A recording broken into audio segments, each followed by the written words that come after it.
Hello friends, income tax के cases की series में आज जो केस हम डिस्कस करेंगे वो इस इशू को लेकर के है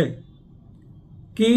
सपोज करो किसी एसएससी के यहाँ सर्च होती है और उस एसएससी के यहाँ उस सर्च के अंदर कोई इंक्रिमिनेटिंग मटेरियल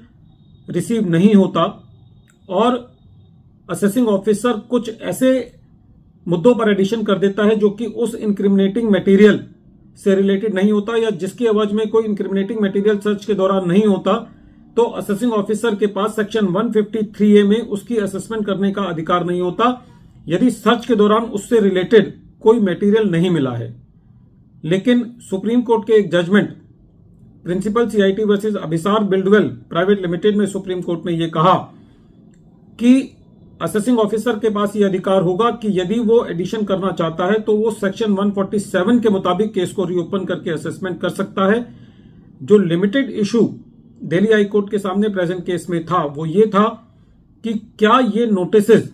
जो इशू किए जाने हैं असेसिंग ऑफिसर के द्वारा इन पर सेक्शन 149 की टाइम लिमिट्स एप्लीकेबल होंगी या फिर ये नोटिसेस कभी भी सेक्शन 150 की शेल्टर को लेकर के असेसिंग ऑफिसर कभी भी इशू कर सकता है। यही इशू प्रेजेंट केस में दिल्ली हाई कोर्ट ने रिट पिटीशंस के फैसलों में डिसाइड किया। केस का नाम है ARN infrastructure India limited versus assistant commissioner of income tax and others और ये केस 469 ITR पेज नंबर 333 पर रिपोर्ट हुआ और इस केस का जजमेंट 26 सितंबर 2024 को आया।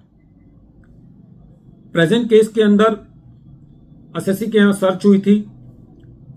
जो एडिशंस किए गए थे उन एडिशंस के अवज में इंक्रिमिनेटिंग मटेरियल नहीं मिला था, इसलिए असेसिंग ऑफिसर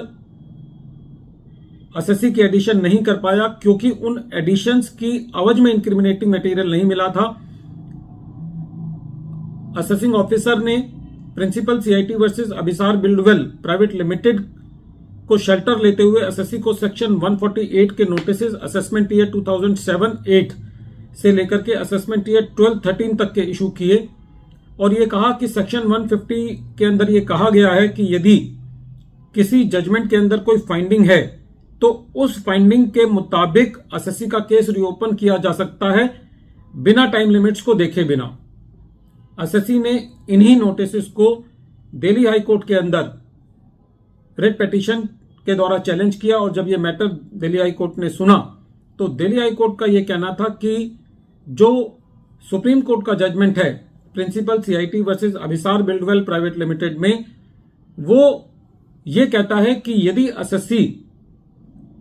के रिगार्ड में कोई इंक्रिमिनेटिंग मटेरियल नहीं है एडिशंस करने के लिए और असेसिंग ऑफिसर कुछ मुद्दों पर एडिशन करना चाहता है जिनका इंक्रिमिनेटिंग मटेरियल नहीं मिला तो असेसिंग ऑफिसर सेक्शन 147 के मुताबिक असेसमेंट कर सकता है, लेकिन वो एज पर लॉ होनी चाहिए। और दिल्ली हाई कोर्ट के मुताबिक एज पर लॉ का मतलब है कि जो सेक्शन 148 का नोटिस भेजा जाना है वो सेक्शन 149 की टाइम लिमिट्स में आना चाहिए। जो सुप्रीम कोर्ट के जजमेंट को इस तरीके से नहीं पढ़ा जाना चाहिए कि वो सेक्शन 149 की लिमिट्स को ओवरराइड करता है और सेक्शन 148 का नोटिस एज पर लॉ होना चाहिए। जो डिपार्टमेंट की प्ली है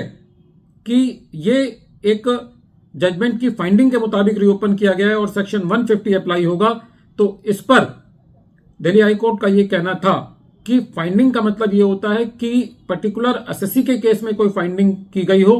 क्योंकि ये फाइंडिंग एसएससी के पर्टिकुलर केस में नहीं की गई थी और अभिसार बिल्डवेल के केस में थी, जहां पर यह चीज डिसाइड हुई थी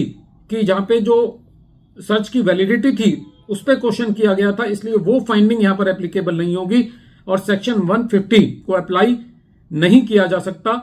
और यहां पर यदि रेवेन्यू को सेक्शन 148 का नोटिस इशू करना था तो वो एज पर सेक्शन 149 की टाइम लिमिट के हिसाब से ही होना चाहिए था और अकॉर्डिंगली दिल्ली हाई कोर्ट ने असेसमेंट ईयर 7-8 से असेसमेंट ईयर 12-13 तक की जो नोटिसेस इशू किए गए थे उनको क्वैश किया। वीडियो के अंत में एक बार फिर मैं केस का नाम रिपीट कर रहा हूं। केस का नाम है ARN infrastructure India limited versus assistant commissioner of income tax and others और ये केस 469 ITR पेज नंबर 333 पर रिपोर्ट हुआ। Matter honourable Delhi high court ने 26 सितंबर 2024 को डिसाइड किया। Thank you friends.